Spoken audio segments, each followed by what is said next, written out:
phrases I come back to a lot is, I'm going to give you the closet, you hang the clothes in it however you want, right? Like that as people developers, that's our job essentially, is to not to give every single piece of instruction that we need to give, but to build the right environment for people to be able to be successful. I firmly believe that, and this is one of those things that it allows people to kind of latch onto, am I being a prisoner right now? If I am, what is it going to take to move myself out of that world and into the other two categories that we talk about, which is vacationers and learners? And so that idea of PVL, or prisoners, vacationers, and learners, is a really good way for anybody that interacts with any other human in the world to kind of get a real good assessment of, who am I dealing with today? Well, it's time for a change now. No hesitation. Tune in, yo. Ace's motivation. It's all about your will. When your enemy is weak, go for the kill. Alrighty, welcome to SHOTCAST episode 14. And today we have a good friend of mine, Josh, a director of training. Been doing this for how long now? With my current organization, I've been there 7 years, but I've been in the development business, the people development business, for about 15 at this point. Wow, 15 years of experience in people development, which is awesome. And today we're here to talk to you about how to not be a prisoner in life. And when I say how to not be a prisoner in life, I mean in all aspects of life. I mean folks that you think about that are a prisoner at work. And the way we define prisoner is like someone that does not want to be there. Somebody that's there against their will. And it could apply to work. It could also apply to school, if you're a prisoner at school. It could also apply to your kids, if you take them somewhere and you feel like they're a prisoner somewhere. And it can apply to all aspects. Someone that's not happy to be somewhere, not happy to do something. And I think it's an important topic because as I think about my life and the things that I experience, I could think about prisoners and every single category of things that I'm involved in, of folks that you look at that really don't want to be there. And of course, I'm on the opposite end of that because I feel like you should take advantage of every opportunity. You should be a sponge. You should learn from everything. And I know you watch a SHOTCAST, everything connects. And if you're a prisoner in one thing, you're a prisoner in everything, I believe, because Correct. That's the way you treat life. So why don't you just talk to us a little bit about this theme and why it's near and dear to your heart? Yeah, I think that in my experience, folks it can latch onto things when there's a scaffold built for them. And what I mean by that is one of the phrases I come back to a lot is, I'm going to give you the closet, you hang the clothes in it however you want, right? Like that as people developers, that's our job essentially, is to not to give every single piece of instruction that we need to give, but to build the right environment for people to be able to be successful. I firmly believe that, and this is one of those things that it allows people to kind of latch onto, am I being a prisoner right now? If I am, what is it going to take to move myself out of that world and into the other two categories that we talk about, which is vacationers and learners? And so that idea of PVL, or prisoners, vacationers, and learners, is a really good way for anybody that interacts with any other human in the world to kind of get a real good assessment of, who am I dealing with today? I might have somebody in my life that is just, like you said, school, sports, work. Maybe they're just a prisoner of life. Maybe it's just like everything is negative. Everything is something to get them down and make them upset, and they focus heavily on that. And so that's really, I think talking about strategies to move somebody out of the prisoner world and into the next stage of their existence is an exceptionally valuable skill for anybody in the world. Awesome. So could you explain briefly what the three labels are that you have for... Yeah, so our prisoners, you alluded to it a little bit, but our prisoners are the folks that are, you can tell these folks when they walk into the room because they're the ones that are just too cool for school. Like, they're the folks that that there is some outside influence forcing them to do the thing that they're doing. There is no internal motivation to show up and do the thing that they're doing. Your vacationers are the folks that are like, hey, you know what? No matter what this is, it's better than what I was going to be doing. So, hey, here I am. I'm here. Do with me what you will. Right? They're just kind of along for the ride. Laid back folks. Right. If this were a cruise ship, they'd be the ones playing shuffleboard. Right. And you also, the third category, and I think the idea of self-actualization is important in getting to a point where you really guide your own life. And that is the learner category. And those are folks that show up and they're eager and they're ready, and they're the people that wake up early and they make sure that they're engaged in everything that they do. When they walk into anything, they sit in the front row, right? It's those folks that take every advantage that is given to them and they live it to the fullest. Those are the folks that fall into that learner category. And so right now I'll challenge your listeners right off the bat here and think a little bit about like identify in your life one prisoner, one vacationer, and one learner. No matter what aspect of your life that happens to be in, I bet people, as soon as I said prisoner, I bet somebody came into your brain. As soon as I said vacationer, somebody that's just kind of freewheeling along for the ride, I bet someone came into your brain. And as soon as I said learner, those folks. And the next step of that is think about who you want to be around. Who do you want to be around? The learners. The learners, right? Because they're folks that are taking advantage of everything that is given to them. And so that's kind of the thrthe categories that people tend to fit into. And think about who you are as well. Because some people listening might be prisoners, some might be vacationers, and the majority will be learners because you're listening to this. Right. So. You don't have any prisoners on this. Come on now. So hopefully everybody's a learner that's listening to this. And if not, we're going to get you there today. Correct. And even if you are a learner, I'm sure you know someone that's in the other two categories. And our mission and our job today is to get you to get them to get to the next stage, which is what we're going to do. Absolutely. And it's funny just thinking about my past and the way I was growing up. I don't think I was ever in those other two categories. Maybe in school I was a prisoner. I didn't really like school, so I could say I was a prisoner in school. As far as a vacationer, I've never had the feeling where this is better than what I'll be doing, because I value life, especially right now in my life, in my 30s. I value life, and I always think that every second counts, every minute counts, so I don't think that I feel that. And as far as a learner, that's something that I've heavily been involved in, as far as making every second count and trying to develop in every single aspect of my life. And I challenge everybody listening to think about your life right now and think about, are you a learner in all categories in your life? Are you a learner when you're at home with your family? Are you a learner with your kids? Are you a learner when you're with your spouse? Are you a learner when you're at work? Are you a learner when you're at school? Are you a learner on your downtime, And think about those kind of things, because I think, any organization or any group that could be filled with learners is going to be the group that wins. And that's ultimately the goal. Yeah. So talk to us about how you figure out what category somebody fits in. And then whether it's sports or work or school or family, how do you get them to the next stage? That's what I want to hear. Yeah. And I want to go back to something you said, that you've always been a learner, and it's an important note to make, is that this is it's an exceptionally fluid thing. And even for folks who are lifelong in the category of I take advantage of every opportunity, sometimes just being a human, you have to do stuff that sucks, right? There is some stuff that you just have to do. When I'm taking out the trash, I'm not looking for the learning opportunities there, right? I'm just like, you get that trash water in your slipper, I'm a prisoner at that point, right? And so it's not just a matter of avoiding being a prisoner, it's a matter of identifying the behaviors of a prisoner so that you can very quickly get yourself out of it when you fall into it. Oh, I like because that. I guarantee it's going to happen, right? And so, like, going to get my taxes done, I'm a prisoner, right? Like, those are things that every human experiences times where, I say this all the time, not everything is sunshine and roses. Not everything is going to be an opportunity to be gained. Some stuff sucks. Lean into the suck, but get out of it quickly. Right? I feel that.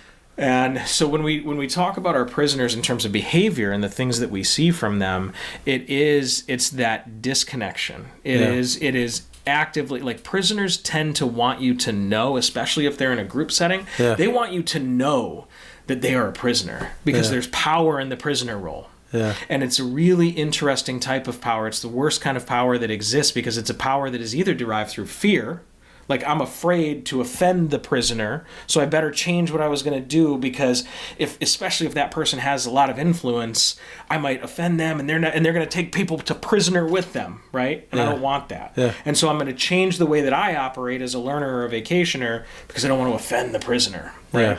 And so it's the folks that you can see the body language. Yeah. They'll walk into a room, they'll lean against a wall. It's the folks that maybe you work with that are just a quick side note. Yeah. I tend to cross my arms a lot when I'm in meetings and stuff, and I don't want to give the impression that I'm a prisoner. Yeah. It's just a habit. Does that mean anything? Just from your studies and research? It depends on what the rest of the affect is. Yeah. And so, like, if your arms crossed, Yeah. furrowed brow, Yeah. angry, I'll make the face here, right? Like, if this is how you always are, in every meeting, in every interaction. No, that not somebody has everyone, to- but sometimes I go to that. Yeah. It's comfortable for Yeah, me. sometimes that's just a comfortable way Well, to I say heard it. in psychology that it means something when you cross your arms, so I try not to do that anymore, but Yeah. I don't mean anything when I cross them. No, and it is. It's sometimes, like, especially me, I'm a big fella, right? Yeah. Like, I like a little cushion for my Yeah. arms. I like to rest them. Yeah. That in itself is not going to tell you anything about if somebody's a prisoner or Okay, not. good, The big thing is it's a combination of the body language that someone's giving you, Yeah. and then the way that they interact, Their right? attitude. So anytime that a group comes together, there's going to be some surface level conversation. How was your drive in? What's the weather like? Did you see the Lions lose yet again? Yeah. Martha, please sell the team. Like, what are the things that this person is doing in that small talk space? Yeah. Because oftentimes there's a couple ways it can go. Number one is they'll vocalize how angry they are about being there. Like, Yeah. those are your real outward prisoners that you got to watch out for. Is like, I can't believe I'm here. I can't believe this is going to be a waste of time, right? Yeah. Like, that's a pretty Another obvious meeting. prisoner. Yeah, another meeting. Here we are. Yep. A more subtle prisoner are the folks who, in that small talk space, like, we're not even talking about a meeting. We're not talking about anything important. We're just literally, like, talking about the weather. They don't engage at all. They just ghost that conversation and just, right, one of those. Yeah. Like they're waiting for you to get it over with. Yeah. Yeah. Yeah. And, like, every minute that I'm here is a waste of my time. And so if we can end early, that'll be great. Yeah. Right? Yeah. And so, again, I think that when I name some of those behaviors, you, your listeners, everybody who's watching this, they can probably start to think of times where they fit in that category. Yeah. Right? And so, again, it's about how quickly do we get out of it. So the next group of individuals that we talk about are our vacationers. And this is a freewheeling group. They're a lot of fun. Yeah. They're probably not walking out of anything that you're doing and having a lot of tangible, like, action items, takeaways. I'm going to do this differently. When I leave here, my behavior is going to change, because they're literally there because it's like, hey, this seems like a good group of people to hang out with. They're fully engaged in that small talk. Yeah. They're the ones leading a lot of those conversations. They're digging in with the people around them. And they don't. It's the big marker of this is, like, if you're trying to get serious, right? So if you're on a sports team, your team's tied or losing, it's time to get a little bit serious. Your vacationers are like, all right, well, we're out here, we're doing our softball league, right? We're good. And so it's just that I never get too pissed off, but I never take things too seriously. Those tend to be your folks that are vacationers. And then your learners, again, from a body language standpoint, these are the folks that are real leaned in, right? They're up in their chair, their posture is good, they're looking at you, they're maybe taking some notes. They got paper and pen. They're ready to go. Yeah. And that's not possible in every situation, but you can see, like, the hamsters on the wheel, they're doing some stuff, right? Yeah, you could tell who's engaged. Correct. Yeah. And that's why, from a quick behavior check for anybody who's, potentially in a group like this, the check for understanding will give you real good information into who's a prisoner, a vacationer, and a learner. Yeah. Because your prisoners and vacationers, if you do, like, a quick, like, hey, what are your takeaways from the first 10 minutes of this podcast so far? Just go ahead and put them in the comments. The folks that are actually on here to learn are going to comment on that, and they're going to say, from this first 10 minutes, here's my takeaways, right? The folks that are watching this because maybe they're your friend or maybe they're along for the ride, they're probably not going to comment. Your folks that are prisoners might not even be watching this thing. Yeah. And so you're not going to see comments from those. The comments are all going to come from folks that are learners, Yeah. right? And so those are the behaviors that we look for, is who's actively engaged, who's along for the ride, and who's actively disengaged. Yeah. I like that. I like that a lot. Man, as you're talking, I'm just thinking about so many situations and just putting people in certain categories. And I'm just thinking about the way that I'm going to change my approach on things. But as a leader, you said one thing that you don't want to offend the prisoner. Where you're talking about the people inside the group. They don't want to offend the prisoner because they don't want to. They would rather join them than offend them and be a learner. Yeah.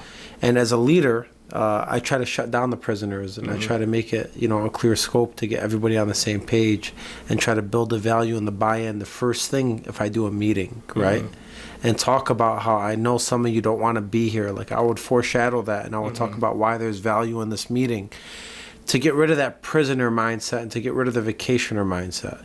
So that's something as a leader that I hold myself strong that I don't accept, because I would never be a prisoner or vacationer while I'm doing something that, I'm passionate about. And I believe everything you do, you should put your passion and your heart and your soul in.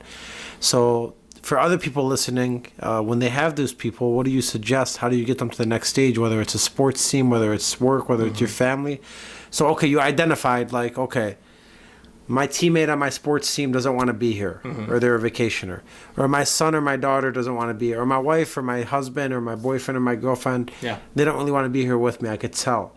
Or my teammate at work or my coworker or my employee doesn't want to be here, I could tell. You identify it, then what? So then it's a matter of, like, the reason that the prisoner role exists is because there's a tremendous amount of power there. And it's misplaced power. It's the wrong kind of power. If you actually, like, it's unsustainable power is what I would call it. And when I say that, what I mean is, like, it is all derived from people's natural tendency to want to make people feel better. And so if I see that you're a prisoner, I'm going to give that attention. Right? Because I want to make you feel better. I want you to feel good about being in this group, because even if I'm a vacationer or a learner, I feel good about it. So I want you to feel good about it too. Yeah. The danger in the prisoner role is that very quickly your vacationers, they're like your swing voters, right? Yeah. Your vacationers can very quickly decide, this is bullshit. I'm going with them, right? Your learners, it's hard for a learner to take a step backwards unless the product is not good. Yeah. But with your prisoners, if you identify that you have somebody that is a prisoner, if you can see the body language, and I'm telling you, once you know this stuff, you see people walk into a room and it pings you like radar. Like immediately you're like, oh, prisoner, I got a prisoner on my hands. Yeah. Like as soon as you have the framework, you start to put people in that category. Yeah. It's really powerful. Yeah, it's very powerful. You watch a prisoner walk into the room and you can see that they're not happy to be there, that they're forced to be there, that they are that they're maybe talking to some other folks that they feel like they can gain buy-in to being a prisoner. If I see that, the first thing that I'm going to open any conversation with is exactly this conversation. Hey guys, listen, I know that in this room there's going to be prisoners, vacationers, and learners. Our prisoners are the folks who don't want to be here. Our vacationers are folks who are just kind of along for the ride. And our learners are people who are here to actively engage. For me, it's not important which of those categories that you're starting out in. What I do ask you to do, though, is just do me a favor. And if you're a prisoner, I ask you to take one step and go to being a vacationer. Just be along for the ride. If you're a vacationer, just take one step towards being a learner and see if you can get a takeaway or something that might actually change some of your behaviors when you walk out of here. Yeah. If you're a learner, I actually need a favor from you. I need you to reach back to a vacationer or a prisoner, and I need you to bring them along with you as a learner. Yeah. Like that simple 40 seconds of conversation immediately takes the power away from the prisoner role. Strong. And if there's no power in the role, there's no point in being there anymore. That's so strong. Because just setting that stage, you're putting the prisoners and the vacationers on the spotlight. And they're like, damn, I don't want to be that person. So instead of the prisoner having the power, like you said in the beginning, now the learner has the power because you set the stage for the learner. Correct. And everybody else feels like they're obligated, so they want to join the learner, which is awesome. And I heard a stat that at Google, that every time they do a team huddle or a meeting, they don't finish the meeting until every single person speaks. Do you know that? You have some big meetings at Google. That's going to take a while. Well, yeah, for the smaller setting meetings, I've heard from 10 to 20 people that the leaders actually have a chart with the names, and they literally wait till every single person speaks. And then, of course, after a while, it becomes a tradition where everybody speaks in every single meeting, so that way it gets there. But what I'm saying, when they first start a team, they don't finish a meeting until everybody speaks. And that's something that's strong because usually your learners are the speakers, the vacationers will throw a few comments out there, and the prisoners don't speak at all. Yeah. That's usually how the meetings go. But I think for you to set the stage like that is very strong. Just a strong foreshadow that, hey, I know you're prisoners. I know you don't want to be in this room. I know some of you are just here for the ride. I know we got people that are here to learn, which I appreciate. And here's what I need you to do, A, B, and C. And then that puts everybody on the spotlight. So I like that. Yeah. That's a strong strategy for everything. There's a if you want to Google it, you can go check it out right now. There's a book called Principles by Ray Dalio. He runs one of the most successful investment firms in the world, and he wrote this book. And they do this thing at his group, and it's an amazing concept. I'm really curious to see how it works in practice. But they have a thing called the dot counter.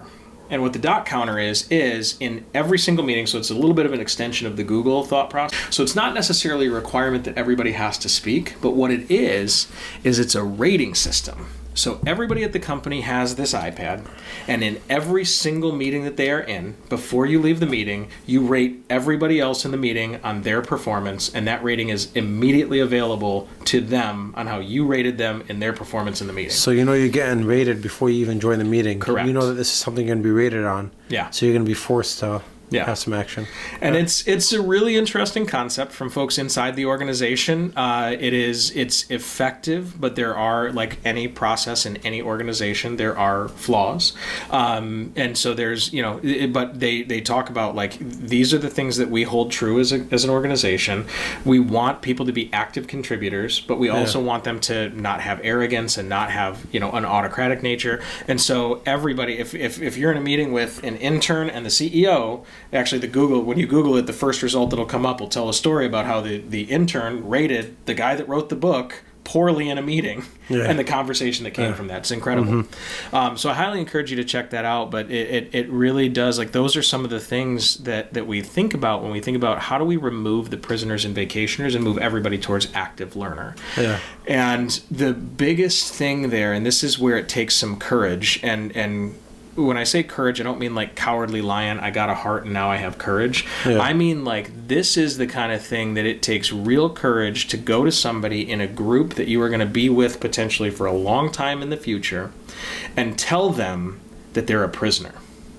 But wow, once you get over that hurdle once, it becomes a lot easier. Yeah. And so one of the things that I think that is a good practice for folks to get into is start with your vacationers.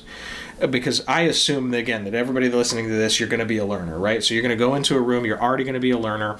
And so you can identify some of those folks that might be in the vacationer category. You don't have to go all the way to prisoner just yet if you're not comfortable with it. Yeah. But the next time that you have some sort of interaction with somebody who's in the vacationer category, I want you to walk up to them after that meeting and say, hey, I noticed you were just kind of along for the ride for that one. What would it look like for you to be actively engaged as a learner in the next time that we meet? Yeah. Like, can you imagine the courage that it takes to have that conversation with somebody that you know you're going to see again, right? Yeah. And have it respectfully, have it constructively. What's in it for the learner, though, to do that? For the learner, any group, so it's, have you heard the phrase that a rising tide raises all ships? Yes. And so any group that you're in that is filled to the brim with learners is going to make you better. Of course. Better than if you have a group full of prisoners and vacationers. Yeah. I don't think people think that deep into it. I don't think that somebody like for example, I'm a team leader now, but before I was a team leader, I was just a teammate. And when I was a teammate, all I was concerned with was doing the best that I can, making my success. I never really thought about, like, if I seen a vacationer, if I seen a prisoner, I'm like, you're a loss. Like, you don't know. Like, I'll try to impact, but if I can't impact, it's like, you're a loss, and I keep moving. So what gives the learners that incentive to make these folks learners as well when they're just focused on their craft? I understand from a team leader standpoint, of course, you want to make everybody a learner, but when you're talking to a learner that's not a leader, what's their incentive? I'll use an example that I think is a really good one that I heard some time ago in the early parts of my current career, and that is professional basketball. There's about, give or take, like 1,700 people in the NBA. Okay. Right? All told, not development league, just NBA across the 30-some franchises that exist. There's 32 people, or like 1,700 people total in that group. Most of these folks have been playing since Pee Wee ball. Right? They have been competing, a lot of times competing with the same folks that are now on separate franchises in the NBA. Yeah. they will go out on the court and they will compete and they will win, lose, get angry, throw elbows, do all of these things in order to compete effectively.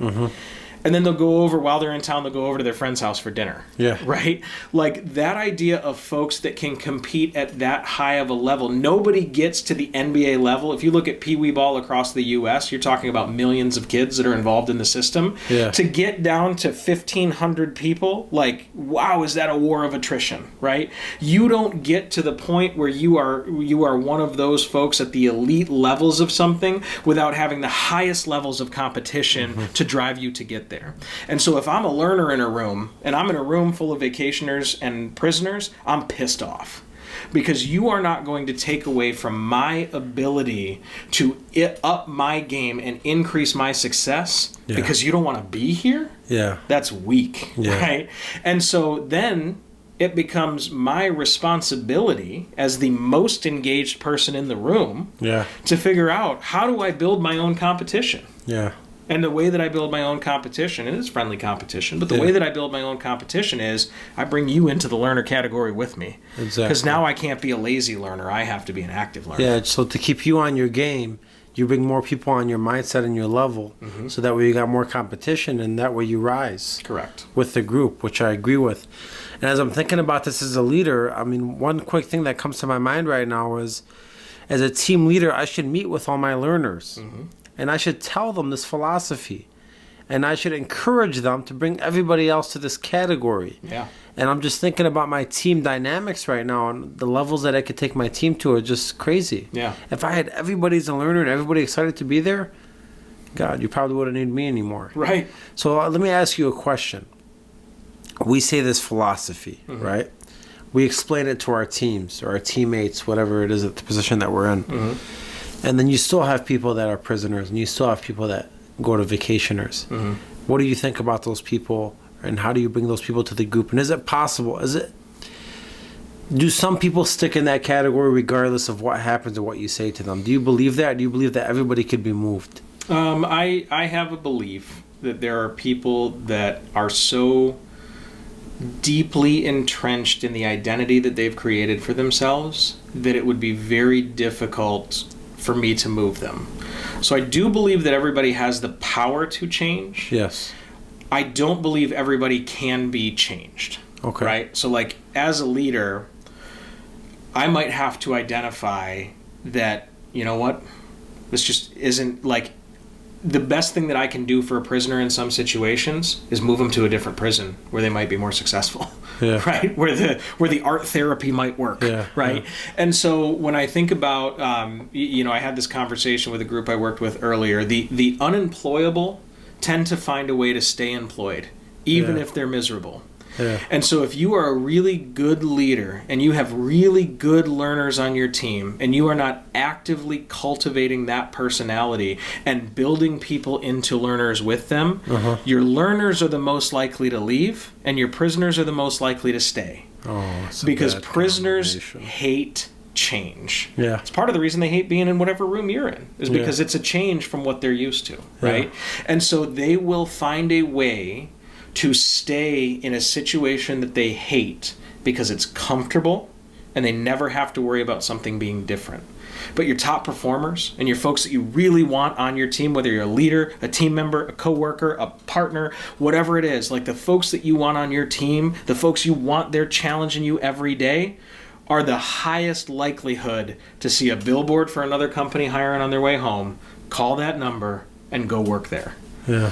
Because they know they'll be challenged. They know they'll have somebody that'll encourage them being an active learner. They want to be in a comfortable prison. Right. Yeah. Yeah, your prisoners will just want to stay there. Your prisoners will, if I can always get away with complaining about the situation that I'm in, and I'm a prisoner, I will always do it. Yeah. So I mean, correct me if I'm wrong, but it seems like prisoners are like the cancers of the team. They have the potential to be, but you also don't get to the point where, like, sometimes your prisoners are just folks that it's like, hey, you know what? They show up every day. I'll tell you a story. I worked with a guy that he had some family issues happening outside of the work that he did, and he rolled into the office every day, and you could tell that he was either around a certain substance or that he was under the influence of a certain substance, right? And it got to the point where I was like, and this is in a previous career from the one that I'm in now, but it got to the point where I was like, you know what? This kid is 100% I immediately thought prisoner. But what I realized is that this kid is not a prisoner. He's a vacationer, and in some situations, he's a learner. Like, if I look at the whole scope of where this kid is coming from, he shows up, the outcome is never affected, he does his job effectively, he does everything that I ask him to. This kid's not a prisoner. He's here, he shows up every day, he does the things that he's supposed to do. Like, I'm good with that, right? Yeah. Like, that's not somebody that I need to address.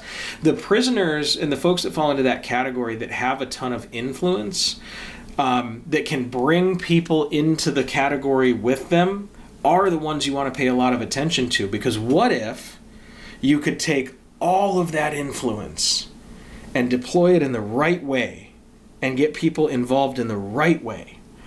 And so there's an old saying, my dad used to say this all the time, the ends of the horseshoe are closer than the middle. Your prisoners and your learners are actually closer behaviorally than your vacationers are to either one of those groups. Yeah. Because your learners have a ton of influence as well. They have a ton of motivation. They have a ton of drive. Your prisoners have all of that. Yeah. They just deploy it in the wrong way. Well, they have the drive, but their drive is get everybody pissed off with me, right? And so it's paying attention to those bookends is really, really important in helping. Like we don't, I think across the world we don't give enough credit to incremental change, and so like I can't have an expectation that somebody is going to go from prisoner to learner. What I can have an expectation of is that you're going to move from prisoner to vacationer. If I can get you to just not be pissed off that you're here, I've won. Yeah. I've won a battle. Yeah. I haven't won the war, but I've won a battle. Yeah. Then the next step becomes easier because I can move you from vacationer to learner. Yeah. And so just thinking about it in those terms of like your job is not to move somebody all the way around the horseshoe. Your job is to get them to the next level to where you can start coaching them from there. Yeah, one step at a time. Mm-hmm. Okay. So how do we get them? So we get them from, let's say you're in a meeting, you have a prisoner. You said that earlier, you set the stage, you foreshadow that, hey, there's 3 types of people. I challenge you to be the next step, and I challenge you if you're a vacationer to be a learner, and I challenge you if you're a prisoner to be a vacationer. So you do that, and then how do you get them after that to get to the next level? So if you can move somebody, and it's not going to be with a 40-second conversation, but if you can really take the power away from the prisoner role, most of your prisoners will immediately go into that vacationer role, which is a great thing. Okay. So then it's a lot about follow-up. And it's about like, hey, because once you set up a common language, it becomes easier. Like if I go to, there's this amazing taco truck. So you suggest that you start every meeting with that foreshadow every single time? Not necessarily, no. What I'm saying is that as soon as you establish a common language with folks, then it becomes easier to talk. So they understand the lingo, prisoner, vacationer, learner. Correct. Every time they get a meeting, they remember that and they try to, okay. Where are you at? And then the follow-up after, like, hey, I noticed in that meeting, you were looking a little like a prisoner. Because remember, even your learners can fall back into that. If it's something they don't find value in, they see how it's going to help them, you might have some of your top performers, your traditional top performers, roll into a meeting as a prisoner. Or roll into a practice as a prisoner. Like AI, right? It's practice. We're talking about practice. Like he was a learner in the game, a prisoner at practice. Right? And so when you identify that and when you take the power away from the role, then you can follow up afterwards and just say, hey, my perception might not be reality, and I need you to let me know what the reality is. My perception in that meeting was that you were falling into that prisoner category. Walk me through if that's true or not. Okay. If it is true, then we have some things to deal with. How do we move you towards vacationer? If it wasn't true and that was just the affect that you were giving off, how do we correct so that folks know that you're a learner in the room and they don't assume you're a prisoner, right? So it's coaching consistently. There's an old phrase in the coaching world that we come back to, which is be curious, be lazy, and be often, right? The best coaches in the world are not the ones that are out there correcting every movement. They're the ones that set up a system in which someone can be successful and then let that system run and coach after failure. Okay. Prisoners, vacationers, and learners is a system that can be successful, but only with really good coaching after. Yeah. So every single time you're in that environment, and you notice the prisoners and the vacationers. You just got to keep consistently talking to them and following up with them after and setting the stage in the beginning of these meetings or huddles or games and just making sure that everybody's on the same page. Yeah.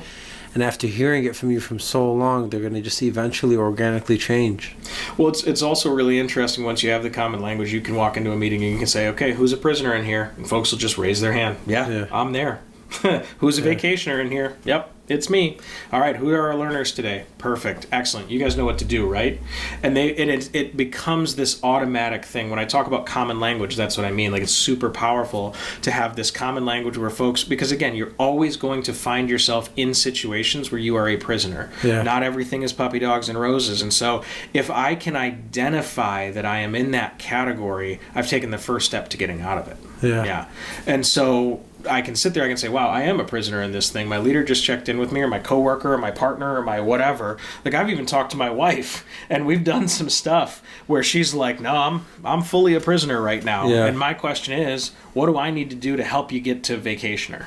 Yeah. Or I'm a vacationer right now. I'm not bought into this, but I'm along for the ride. All right, so what do I need to do to demonstrate the right amount of value that you can be excited about what we're about to do? Yeah. Yeah. I like that. So any other tips that you want to throw out there as far as getting people to the next level before we get into our shots? Yeah, I think the last thing that I'll say on this is that it's impossible. Like, you can make some value judgments based on some body language and some things that we've talked about today. It's impossible to really be certain where somebody is at without the conversation and without you knowing them. And so that any team that you are a part of, if you are actively a learner on that team and you really want the best competition and the best people that you are surrounding yourself with, it is your job to get to know who people are.